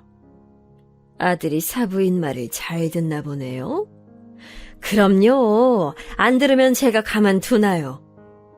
좋으시겠어요. 저희 아들은 정말 말 안 듣는데. 아유, 이서방이야 말을 듣고 말고 할 게 뭐 있을까요? 저렇게 훌륭한 청년인데요. 엄마가 진심을 담아서 그렇게 말씀하시는데 시어머니의 얼굴이 묘하게 어두웠어요. 곁에 앉은 예비 시아버지는 저희한테 별 관심도 없으신 것 같고 남자친구는 그저 웃기만 하고 있었고요. 전 아무리 생각해도 이 가족들 사이에 감도는 분위기가 좀 이상하더라고요. 가뜩이나 예비 시부모님이 들어오실 때 액자가 떨어진 게 너무 마음에 걸리는데 이렇게 가족끼리 분위기가 이상하니 더 기분이 좋지 않았어요. 하지만 그렇다고 해서 정말 딱 안 좋은 뭔가가 있진 않아서 트집을 잡기도 어려웠어요. 오늘 만나뵈니 사부인도 사돈 어른도 다 좋은 분 같아서 우리 아이 마음 놓고 시집 보낼 수 있겠어요? 별 말씀을요. 저희 아들도 잘 부탁드립니다. 상견례는 그렇게 아주 부드럽게 잘 끝났어요. 예비 시어머니가 병원 부원장인데다가 남자친구가 유명 로펌 변호사인데도 다른 예단이나 혼수에게는 조금도 하지 않으시는 게 무척 의외긴 했죠. 왜 보통은 집안끼리 차이가 나거나 결혼 당사자끼리 차이가 나면 혼수와 예물을 많이 요구하기도 하잖아요. 집안도 그렇거니와 저와 남자친구도 많이 차이가 났거든요. 저는 미대 졸업 후에 놀고 있는 처지였고 남자친구는 로펌 변호사였고 그런데 시부모님은 이상할 정도로 그런 얘기는 조금도 꺼내지 않으셔서 전 나중에 말씀하시려나 싶었어요. 저희 부모님도 어느 정도 각오는 하고 있다고 말씀하기도 하셨거든요. 그리고 아빠가 운전하시는 차에 타서 돌아가는 길에 엄마가 말을 꺼냈어요. 좋은 분들인 것 같은데, 조금 이상한 느낌 들지 않았어요, 엄마? 그래, 뭔가 딱 짚진 못하겠는데 묘하네. 두 분 사이가 그리 좋진 않으신 것 같지? 그리고 하여튼 뭔가 위화감이 느껴지네. 그래, 게다가 하필이면 그 양반들 들어올 때 액자까지 깨져가지고 더 기분이 이상하네. 하필 말이야. 엄마가 중얼거리셨어요. 아빠는 대화에 끼지 않고 묵묵부답이셨는데 원래도 말수가 적은 분이라서 그러려니 했죠. 그런데 횡단보도에 신호를 받아 멈춰 서 있던 때 순간 차가 들이받쳤어요. 꽤나 세게 들이받쳐서 엄마와 저 아빠까지 모두 억소리를 내면서 앞으로 몸이 쏠렸죠. 쾅 소리가 나면서 차가 앞으로 확 밀려나갈 정도였으니까요. 다행히도 횡단보도에 지나가는 사람이 없었으니 망정이지 아니었다면 사람이 치여서 다칠 수도 있는 상황이었어요. 상당히 심하게 받쳤기 때문에 저희는 한참이나 정신을 못 차리고 뒷목을 주물렀어요. 아빠가 제일 먼저 정신을 차리시고서 바깥으로 나와봤더니 차 뒤가 엄청나게 찌그러졌다고 하시더라고요. 아빠는 그 자리에 서서 보험사와 경찰을 불렀고 덕분에 집으로 돌아가는 길은 한참이나 지체가 됐어요. 뒷차 운전자가 졸음운전을 해서 서 있는 우리 차에 대고 그냥 갖다 박은 거라 우리 과실은 아예 없었다는 게 그나마 다행이긴 했죠. 덕분에 저희는 때 아닌 병원 신세를 졌어요. 엄마 허리가 원래도 안 좋으셨는데 차가 받치는 바람에 더 안 좋아졌고 저도 목이 아프더라고요. 다음날 병원에 가서 나란히 물리치료를 받는데 좀 어처구니가 없었어요. 좀 이상하지 않니? 엄마가 조용히 침묵하다가 꺼낸 말이 딱 제 심정을 대변하더라고요. 그렇지, 엄마. 엄마는 한숨을 푹 쉬셨어요. 예비 시부모가 들어오는데 액자가 떨어져 깨지질 않나. 돌아오는 길에 우리 잘못은 하나도 없이 차 사고가 나질 않나. 예. 엄만 좀 이상하다, 정말. 좀 불안한 건 사실이야. 너 결혼 조금만 미루자. 미루라고? 그래. 우리 다친 거 핑계 삼아서 좀 연기해. 사실 너 이대로는 지금 잘 서 있기도 힘들잖아. 엄마도 그렇고. 그건 그래. 사실 결혼식 때까지 기다리면 당연히 나을 정도의 몸 상태였지만 결혼식을 연기할 핑계가 되기에도 충분한 건 사실이었어요. 제가 남자친구한테 전화해서 그 말을 하니까 남자친구가 깊이 한숨을 쉬더라고요. 하필 결혼 전에 이런 일이 생기네. 나만 그런 게 아니라 우리 엄마도 많이 다쳐서 나보다 엄마가 더 많이 다쳤어요. 조금 기다려보고 몸 나아지는 거 봐서 미루자. 아직 시간 있으니까. 하지만 기다려보자고. 남자친구는 딱 잘라서 기다리자고 했어요. 전 그때도 이미 남자친구와 시댁에 대해서 좀 민감해져 있어서 그 말투가 신경질적이고 날카로운 것 같다고 느꼈죠. 사실 생각해보면 남자친구는 약속을 어기거나 원래의 계획이 틀어지는 걸 극도로 싫어했어요. 초반에 제가 데이트에 10분 정도 늦은 적이 있었는데 그때 남자친구가 아주 마땅찮은 표정으로 있다가 얼마 데이트를 하지도 않고 곧장 돌아가 버렸기에 제가 그 후로는 절대 시간에 늦지 않아서 별다른 트러블이 없었던 것뿐이었죠. 지금 생각하니 그것조차도 뭔가 이상하게 느껴졌어요. 사실 사람이 약속 틀어지는 거 싫어할 수는 있는데 하나가 이상하게 여겨지니 다른 것도 다 연쇄적으로 그렇게 느껴졌던 거예요. 저도 슬슬 좀 신경질이 나더라고요. 물론 남자친구도 남자친구의 집안도 모두 저희 쪽보다 좋았지만 그렇다고 제가 무조건 숙이고 들어가야 하냐면 그건 또 아니잖아요. 세상에 상견례 끝나고서 돌아가는 길에 사고가 나서 다쳤다는데 결혼식 미루지 않고 기다려보자니 그 주에 만났을 때 저는 좀 퉁명스러운 말투로 말했어요. 오늘 데이트하기도 좀 힘들어. 사고 때문에 다쳐서 지금 허리 아프단 말이에요. 남자친구는 흘끗 저를 봤어요. 그 순간 남자친구 눈빛이 되게 차갑고 귀찮다는 듯한 느낌이어서 좀 속으로 깜짝 놀랐죠. 하지만 남자친구는 한숨을 푹 쉬더니 고개를 흔들고서는 예전에 제가 알던 다정한 말투로 말했어요. 그럼 집에 데려다 줄까? 정 힘들면. 이왕 나왔는데 밥이나 맛있는 거 사줘요. 남자친구는 원래 알던 것처럼 다정한 얼굴을 하고 있었지만 어딘가 묘하게 계속 거슬리는 말을 하더라고요. 계속 저하고 엄마 아빠 정말 아픈 거 맞냐? 결혼식 때 잠깐 서 있는 것뿐인데 굳이 미뤄야겠냐? 좀 기다려보고 그냥 진행하자는 등 저희 쪽 사정을 별로 고려 안 하는 것 같았어요. 결국 제가 화를 크게 냈죠. 아니 오빠, 여태까지 그렇게 다정하게 잘해주던 거 다 뭐였어요? 나 아파요 지금. 허리랑 목이랑 다 다쳤단 말이에요. 그래도 자기 지금 멀쩡하게 나와서 서고 앉고 다 하잖아. 결혼식만 못하는 이유가 뭐야? 결혼할 때 신부가 얼마나 힘든지 알아요? 친구들 보면 새벽부터 나와서 메이크업 받고 드레스 피팅하고 머리하고 하면 거의 초죽음 된다고요. 아, 왜 갑자기 이렇게 배려 없이 굴어요? 이제 우리 결혼할 거잖아. 예비 부부나 다름없는데 어떻게 연애 때처럼 전부 다 자기한테 맞춰주기만 해? 그럴 순 없어. 이제 현실적으로 상황에 다 맞춰 살아야지. 무슨 소리예요, 지금? 우리 아직 결혼 안 했고, 그리고 이건 결혼이랑 상관없는 문제잖아요. 왜 상관이 없어? 결혼한 거나 다름없는 커플인데 부부로서 행동해야지. 주변에서도 이제 다들 나 결혼한 유부남으로 생각하고 자기도 그럴 텐데 현실적으로 이제 나한테 좀 맞춰. 남자친구가 도리어 화를 내면서 저한테 그렇게 쏘아붙였어요. 그까짓 화장하고 드레스 피팅 겨우 몇 시간만 참으면 되잖아. 장모님은 그냥 나와서 한복만 입고 초에 불만 붙이면 되는데 뭐 때문에 그렇게 못하신다는 거야. 장인어른도 마찬가지고. 웨딩홀 예약 취소하면 돈이 얼만지 알아? 아니 오빠 돈 잘 벌면서 지금 그게 문제예요? 그리고 내가 취소하자는 거 아니잖아요. 그냥 연기하자고요. 연기해도 추가금 들어. 그리고 난 지금 그게 문제가 아니라 주변 회사 사람들 중요한 거래처에 전부 그날로 결혼 얘기해뒀으니 못 받고. 전 정말 말문이 막히더라고요.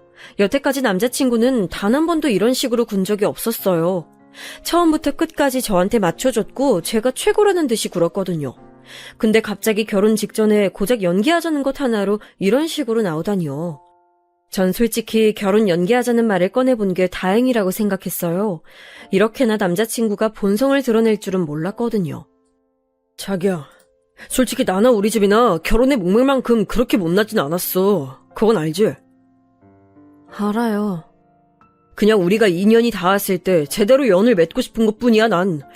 솔직히 말해서 자기도 조금 더 나은 신랑감 바란 거 아니었어? 나한테도 말했었잖아. 좋은 스펙 가진 사람하고 결혼하고 싶었다고. 그랬죠. 난 자기가 속물적이라고 생각하지 않아. 그냥 결혼이란 게 그런 거지. 우린 결혼에 완벽하게 합의했는데 그걸 이렇게 일방적으로 연기하겠다니까 화가 나는 거야. 남자친구는 화를 내면서도 얼굴을 붉히는 편이 아니고 오히려 더 차갑고 싸늘해지는 편이었어요. 그래서 더 소름 끼쳤죠. 그때가 처음으로 저한테 대고 직접적으로 화를 낸 때라서 더 그렇게 느꼈는지도 몰라요. 아무튼 결혼식 연기는 안 돼. 그렇게 알고 있어. 남자친구는 싸늘하게 말하고서 저를 집 근처로 데려다줬어요. 바로 차를 돌려서 가버리는 게 짜증이 많이 난 것 같더라고요. 절 데려다준 곳도 집 앞이랑 좀 먼 곳이었고요. 전 한참이나 근처 벤치에 앉아서 생각을 했어요.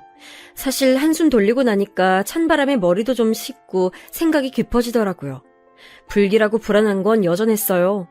예비 시부모님이 들어올 때 떨어지던 액자, 상견례에서 돌아올 때 난 교통사고, 게다가 결혼 연기를 말하자마자 화를 내기 시작하는 남자친구까지. 하지만 남자친구의 말대로 남자친구도 시댁도 저나 저희 집에는 과분하긴 했어요. 만약 지금 이 남자를 놓친다면 정말 다시는 이런 사람을 만나지 못할지도 모를 일이었죠. 걸어서 집으로 들어와서 엄마한테 풀이 죽어서 이런저런 얘기를 했죠. 엄마도 고민이 많은 얼굴이었어요. 그리고 그 다음 주였을 거예요. 제 핸드폰으로 낯선 번호가 뜨길래 전 누군가 하고 전화를 받았어요. 아, 김미영 씨 전화입니까? 예, 맞는데요? 아, 세아가, 나, 네 시애비 될 사람이다. 거침없는 목소리가 들려왔죠. 전 너무 놀라서 눈을 껌뻑거리다가 황급히 인사를 했어요.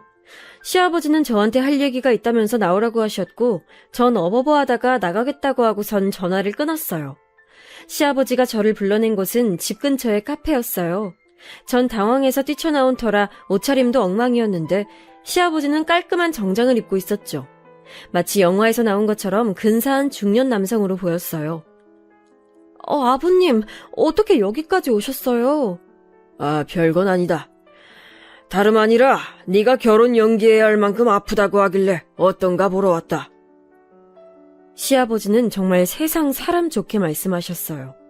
말씀 뒤에 그리 나쁜 의도가 숨겨져 있는 것처럼 느껴지지 않았고요.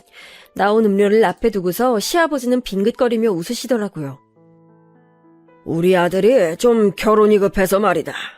애가 계속 안정된 가정을 꾸리고 싶어 했는데 결혼 연기해야 한다고 하니까 좀 마음이 급한가 봐. 네, 안 그래도 그런 것 같더라고요. 너무 걱정하지 마라. 만약 우리 애가 급하게 굴면 내가 막아줄 테니. 시아버지는 정말 호인이신 것 같았어요. 회사 중역으로 있다가 퇴직하셨다더니 품위도 있으셨죠. 젊을 땐 오히려 남자친구보다도 더 잘생기고 훤칠했을 것 같은 외모였고요.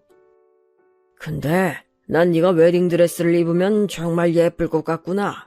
지금도 예쁘지만 말이다. 별 말씀을요, 아버님. 아니, 정말이다. 아들놈이 운이 좋아. 소개를 받아서 이런 아가씨를 만나다니. 시아버지의 칭찬에 저는 좀 부끄러웠어요. 사실 제가 어려서부터 예쁘다는 말은 상당히 많이 들은 편이었지만 시아버지한테 직접적으로 이런 말을 들으니 더 부끄럽더라고요. 시아버지는 아주 담백하게 말씀하시고는 이런저런 얘기를 하며 대화를 이끌어 가셨어요. 회사에서 오랜 기간 일하신 분답게 무척 능숙한 대화 스킬이었고 어떻게 생각하면 젊을 때 여자들한테 인기 꽤나 있으셨던 게 아닐까 싶을 정도로 매력적이시더라고요. 아, 근데 이번 가을에 내 친구 아들도 결혼한다더구나. 그 애도 우리 애랑 비슷한 나이인데 서로 또래 아들들이 있다 보니까 알게 모르게 친구하고 좀 서로 잘난 척을 했었어. 애들 데리고 말이다. 아, 비슷한 또래 아드님이시구나. 그래. 그런데 여태까지 그 친구 아들이 다행히도 내 아들보단 조금씩 뒤떨어졌었다. 그래서 내가 여태 잘난 척을 꽤 해왔지. 자식 가지고 잘난 척하는 부모 마음 넌 이해 못하겠지만 그래도 이게 거의 본능에 가까운 거란다. 아니에요, 아버님. 저도 이해하죠. 저희 부모님도 정말 계속 그러시는걸요. 저는 고개를 흔들었어요. 사실 이해한다기보다는 부모님들이 그러시는 게 일반적이라는 걸 그냥 아는 것뿐이었죠. 제가 괜찮은 미대를 나온 건 맞지만 그래도 취업이나 데뷔를 한 것도 아닌데 저희 엄마 아빠는 저를 그렇게 자랑스러워하면서 여기저기 자랑하고 다니셨거든요. 시아버지는 허허 웃으시더니 조금 난처한 얼굴이 되셨어요. 그런데 그 친구 아들이 우리 애보다 조금 늦은 계절에 결혼한 줄 알았는데 이번에 연기하면 걔보단 좀 늦어지겠구나 우리 아들이. 아, 네. 평생 그 친구한테 내가 뒤처지는 건 없었는데 말이다. 물론 당연히 아주 가벼운 농담 톤의 말씀이셨어요. 하지만 설득력이 굉장히 있었고 저도 모르게 제가 결혼식을 연기하자고 하는 게 굉장한 잘못인 것처럼 느껴졌죠. 전 다시 한번 그냥 결혼을 해야 하나 생각했어요. 무척 호감 가는 어른인 시아버지가 저렇게 말씀하시는데 이왕 할 결혼 그냥 해버릴까 싶었던 거죠. 다시 고민이 되길래 저는 시아버지께 제가 다시 한번 몸 상태를 보고 말씀드리겠다고 걱정하지 마시라고 했어요. 그랬더니 시아버지는 너무 무리하지 말라며 다정하게 걱정하시고는 돌아가셨어요. 차를 운전해 오셨기 때문에 떠나시는 걸 배웅하고 전 집까지 걸어서 돌아갔죠. 거의 이왕 할 결혼 그냥 하자는 쪽으로 마음이 기울어지고 있었어요. 그런데 집으로 가는 길목에서 코너를 도는데 예상치 않게 자전거가 와서 부딪혔어요. 다행히도 세게 달리던 자전거가 아니라서 크게 다치진 않았지만 전 발목을 접지르면서 넘어졌죠. 아주 심하게 접지른 건 아니었어요. 하지만 역시 아프긴 해서 전 자전거를 타고 오던 아이를 조금 혼내고서 그냥 절뚝거리면서 집으로 돌아왔어요. 그리고 또 다른 불길함이 어른거리기 시작했죠. 이게 세 번째였어요. 전 엄마를 불러다 앉히고서는 오늘 있었던 일에 대해서 시시콜콜 다 얘기를 했어요. 또 자전거랑 부딪혔다는 거지? 역시 엄마도 그게 신경이 쓰이시는지 인상을 찌푸리시더라고요. 저도 다름 아닌 그 부분이 가장 마음에 걸렸어요. 시아버지야 며느리 설득하러 오실 수도 있죠. 아들이 결혼 급하다고 동동거렸을 수도 있고요. 하지만 엄마는 시아버지도 좀 걸리시는 것 같더라고요. 예비 며느리를 누가 그렇게 시아버지 혼자 보러 와? 좀 그렇지 그건. 뭐 어때서 그래? 되게 젠틀하게 나 차 한 잔 사주고 가셨어. 그냥 나 설득하러 오신 것 같더라고. 너 뭔가 그냥 넘어간 것 같은 분위기다. 되게 말씀 설득력 있게 잘하시더라고요. 분위기도 너무 좋으시고. 그게 이상하다는 거야. 너 얼마나 너 자신이 고집센지 알긴 알지? 그런 애를 그렇게 설득 한 번에 마음 돌리게 만든다? 좀 쉽지 않은데. 제대로 된 희대의 사업가 아니면 사기꾼일 것 같은데. 엄마는 뭔가 못마땅한 듯 계속 중얼거리셨어요. 전 너무 엄마가 넘겨짚는 것 같아서 그냥 웃어넘겼죠. 사기꾼은 무슨 사기꾼이에요. 그 점잖은 분이. 엄마는 하지만 고개를 저었어요. 나 너희 예비 시아버지 상견례에서 봤을 때부터 관상이 좀 안 좋았어. 뺀질뺀질 해가지고 마누라 등 뒤에서 입만 잘 놀리게 생겼더라고. 너희 시아버지 그렇게 좋은 사람 아닐 거야. 엄마 촉이 그렇게 느껴져. 엄마는 고개를 저었어요. 하지만 전 결혼을 연기하고 싶긴 했지만 어쨌든 하긴 할 거였기 때문에 엄마의 시부모님에 대한 안 좋은 말이 듣기 싫었죠. 전 듣기 싫은 티를 내면서 그런 소리를 하지 말라고 했고 엄마는 제 말을 들은 척도 하지 않으셨어요. 제 고집이 사실 엄마한테서 온 거였거든요. 아무래도 좀 이상해. 내가 순자한테 좀 전화해서 자세하게 좀 알아봐야겠다. 순자 아주머니? 하지만 아주머니도 잘 모르신다며. 건너 소개받은 거라. 그래도 한번 물어봐야지 자세히. 내가 스펙 좋은 거랑 집안 좋은 거 때문에 정신이 팔려서 제대로 물어보지도 않았다. 그런 걸 뭐 물어봐. 어차피 결혼할 건데. 아니야, 이건 엄만 잘 모르겠네. 그러고서 엄마는 곧장 순자 아주머니한테 전화를 했어요.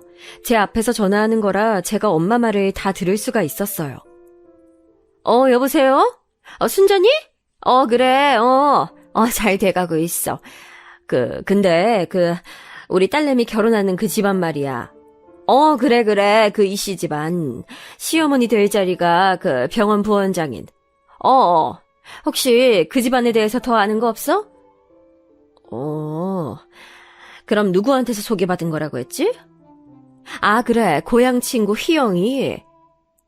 그래. 걔도 또 부탁받은 거라고?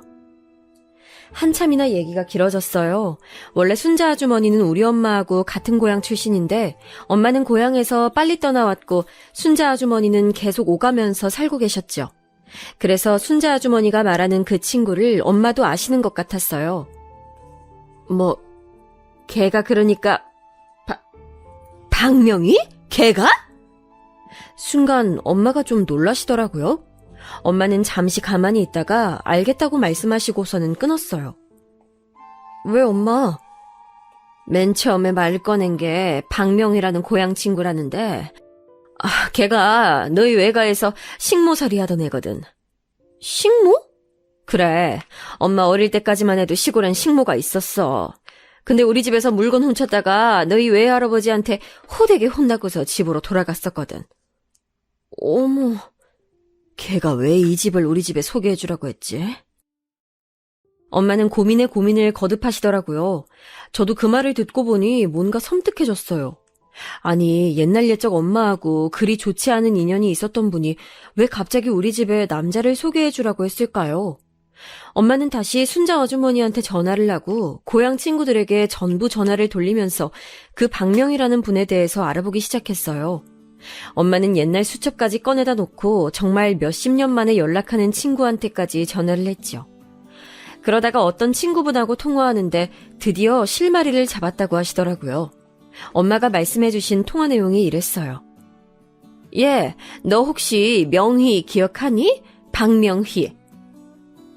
알지. 걔 우리 동네 빌라 반지하에 사는데. 어머, 그래? 지금 걔 어떻게 사니? 여기저기 파출부로 다녔었는데, 중매일도 하는지 이상한 자리 가져와서 여기저기 고향 애들한테 선보라고 들이대고 다니는 모양이더라. 이상한 자리? 나한테도 결혼 정년기 아들, 딸 없냐고 하고, 좀 곤란한 자리들 가져와서 들이대나봐. 집은 잘 사는데 하자 있는 사람들이 있잖니. 지능 좀 떨어지거나 자폐하거나. 그래, 그렇구나. 혹시 최근에 그런 집 자리 들이민 건 없었어? 왜 없겠니? 우리 집에 아직 대학도 졸업 안 한 딸 있거든? 둘째인데 애가 좀 예뻐. 그랬더니 무슨 변호사 사위 볼 생각 없냐는 거야. 근데 이쪽 고향 친구들 사이에서는 소문이 싸하게 났었거든. 걔가 들이미는 자리들 다 하자 했다고. 그래서 대체 무슨 소리냐고. 그 집은 또 어떤 집이길래 그러냐고 내가 막 쪼아댔어. 그랬더니? 내가 솔직하게 말해주면 결혼 생각해보겠다고 했더니 결국은 박명희 걔가 술술 불더라고. 집안은 진짜 좋다면서 엄마가 무슨 병원 원장이라나 부원장이라나. 근데 걔네 아빠가 아주 폭탄이더라, 폭탄. 폭탄? 무슨 사기 전과가 3개인가 되고 무슨 별거 다 있었어. 전과가 10손가락으로도 셀 수 없더라. 그 집 엄마가 아들 결혼할 때까지만 그 아버지하고 살고 그 이후에는 이혼해버린다고 아주 벼르고 있나 봐. 그 애비도 그 의사 엄마하고 허구한 날 싸워서 제발 이혼하자고 난리인 상태고 아들이 결혼하고 이혼하면서 유산 물려주고 그 엄마는 미국 가버릴 건가 봐. 세상에. 그래, 그런 자리를 들이밀더라. 얘, 너도 조심해. 넌 그래도 지금 서울 간지 워낙 오래돼서 명의가 잘 모르겠지만 언젠간 너한테도 낚시 들어갈 수 있어. 그래. 걱정해줘서 고마워. 엄마는 그렇게 전화를 끊고서 절 붙들고 손을 부들부들 떠셨어요. 저도 마찬가지였죠. 전 빨리 결혼하자던 그 남자친구의 냉담하고 귀찮다는 듯한 얼굴이 떠올라서 그제야 남자친구의 본성을 이해할 수 있었어요. 엄만 하마터면 본인의 인간관계 때문에 저를 정말 인간말종 집안에 넘길 뻔했다는 사실에 머리카락이 쭉 뼈 사셨다고 해요.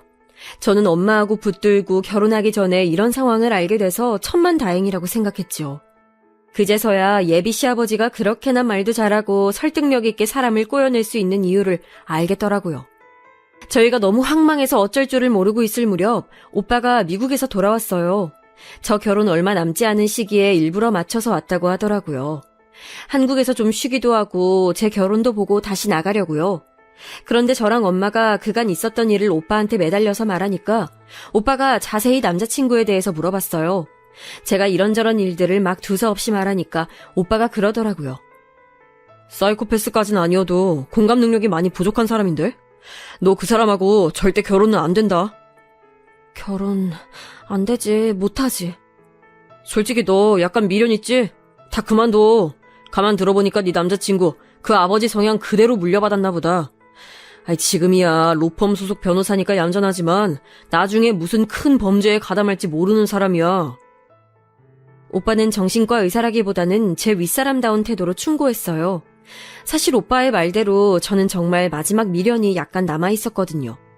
하자가 있는 것은 시아버지와 집안 쪽이니까 남자친구는 그냥 그 집안에서 태어난 죄밖에 없는 거니까 괜찮지 않을까. 대형 로펌 변호사를 내가 또 어떻게 만나나. 그리고 남자친구가 처음에 보여줬던 그 다정함과 배려가 사실 그 사람의 진짜 일면일 수도 있지 않나. 그런 생각들로 머리가 복잡했어요. 하지만 오빠의 그 말을 듣고서 그제야 이 결혼 진짜 하면 안 되겠구나라는 생각이 들더라고요. 사실 시아버지의 그 범죄자 성향이 유전을 통해 물려지지 않았으리라는 보장이 없잖아요. 게다가 그동안 남자친구가 보여줬던 모습들도 충분히 불안했고요. 제 인생을 그렇게 불확실한 것에 걸 수는 없었어요. 전 큰맘 먹고서 남자친구한테 직접 파혼을 말해보려고 했어요. 하지만 엄마가 극구 반대를 하시고 아빠를 찔러서 아빠한테 직접 저쪽 시아버지한테 말하라고 했죠. 어리고 여자인 제가 말하면 남자친구가 무슨 반응을 할지 모른다면서요. 아빠는 저를 데리고 나가서 시아버지에게 남자친구와 함께 잠시 나와주실 수 있냐고 전화로 청했어요. 아빠는 원래 말이 없고 과묵한 편이셨지만 할 말은 확실하게 하시는 편이었죠. 하지만 남자친구는 워낙 바빠서 시아버지와 함께 나오진 못했어요. 죄송합니다만 저희 결혼은 없던 일로 해야겠습니다. 예? 그래도 가장들끼리 말씀드리는 게 나을 것 같아서 제가 직접 말씀드리는 겁니다. 딸아이가 같이 나와서 죄송하다고 인사하고 싶다 하여 같이 나온 것이고요. 아니... 순간 시아버지가 깜짝 놀라더라고요. 그리고 그 다음 순간 낭패와 더불어 그럴 줄 알았다는 듯한 표정이 스쳐 지나갔어요. 전 제가 예민한가 싶었지만 시아버지를 의심할 수밖에 없는 상황이었죠. 왜인지 여쭤봐도 괜찮겠습니까? 집안 문제입니다. 저희 아빠는 간단하게만 대답하셨어요. 그 말은 해석의 여지가 참 많았죠. 언뜻 저희 집안 문제 때문이라는 말로도 들렸고 당신네 집안 문제라는 말로도 들렸어요. 시아버지는 그게 무슨 뜻인지 한참 생각했지만 찔리는 게 있는지 더 이상 묻진 않았어요. 대신 시아버지는 피식 웃더라고요. 예상외로 포기가 빠른 건가 싶었지만 시아버지는 도리어 비웃는 태도였어요. 아이, 또 파혼이네. 시아버지는 커피를 대충 마시고서 잔을 소리나게 내려놨어요. 이거 벌써 3번째 파혼인 거 아쇼? 이번엔 좀 성공하다 했더니만. 죄송하게 됐습니다. 별로 안 죄송하신 것 같은데. 그러네요. 안 죄송합니다. 저희 아빠도 말수가 없다 뿐이지 그리 녹록한 분은 아니시거든요. 시아버지는 어처구니가 없다는 듯이 웃다가 그냥 나가버렸어요. 저를 희생양으로 삼으려고 했는데 그게 실패해버렸으니 더 미련도 없다는 듯한 투였죠. 그리고 다음 날 밤 늦게 갑자기 남자친구한테서 전화가 왔어요. 집 앞으로 나오라는 말을 하고서는 일방적으로 끊어버리더라고요. 전 겁이 났지만 그래도 제가 직접 해결해야 하는 일이니까 용기를 내서 내려갔어요. 오빠가 같이 내려가 주겠다고 했지만 거절하겠다고도 했지요. 남자친구는 술이라도 마셨는지 술 냄새도 풍기고 무서운 얼굴을 하고 있더군요. 왜 왔어요? 파혼한다고? 누구 맘대로? 내 맘이야. 너 나한테 미안하지도 않냐? 미안하다니 내가 왜요? 일방적으로 파혼하는 게 맞는 거야, 이렇게? 아버님, 전과가 화려하시던데요. 남자친구는 이를 갈았지만 곧 벌컥 화를 내며 소리를 질렀어요. 그게 나랑 무슨 상관이야! 전 무서웠지만 그래도 해야 할 말은 해야겠어서 동시에 목소리를 높였죠. 왜 상관이 없어요. 기가 막히게 초반에 나 속여먹었던 거. 그거 다 아버님 닮아서 그런 거잖아요. 그런 사람하고 나 평생 같이 못 살아요. 스펙 좋은 것만 따지던 속물같은 계집애 주제에 말이 많아! 남자친구가 손을 들었지만 곧 중간에 누군가 끼어들어서 그를 밀쳐버렸어요. 남자친구가 주춤거리면서 밀려나다가 이를 갈았죠. 넌 또 뭐야? 얘 오빠. 오빠가 뒤에 따라 나와서 저를 지켜보고 있다가 끼어든 거였어요. 오빠는 험악한 남자친구의 표정을 보고 뭔가 오해를 막겠다는 투로 급하게 덧붙이더군요. 친오빠. 뭐 사실 저로서도 남매인데 썸씽 있는 사이로 오해받는 건 별로니까요. 전 그보다 절 때리려고 했던 전 남자친구의 행동에 충격을 받았어요. 나 때리려고 했네요? 네가 말을 안 들으니까. 이제 진짜 끝이에요. 너 꺼져. 남자친구는 앞에 오빠 때문에 달려들지도 못하고 씩씩대기만 하다가 돌아서서 가버리더라고요. 전 오빠하고 같이 아파트로 올라와서 방에 처박혀서 한참을 울었어요. 소원대로 좋은 사람과 결혼하는 줄 알았는데 그냥 그렇게 충격적으로 끝나버린 거였죠. 그 후로 전 남자친구한테선 전혀 연락이 없었어요. 마치 아예 있지도 않았던 사람처럼 사라져버렸죠. 뒤늦게 사정을 알게 된 순자 아주머니가 엄마한테 미안하다고 극구 사과를 한 것만 빼면 마치 없었던 일 같았어요. 그래서 그 뒤로 저는 원래 친구였던 사람과 감정이 싹 터 결혼해서 살고 있어요. 지금은 행복한 결혼 생활 중인데 만약 그때 깜빡 넘어가 결혼했다면 얼마나 불행했을까 싶어 지금도 소름이 끼치네요. 제 사연은 여기까지입니다. 즐겁게 들으셨기를 바랄게요.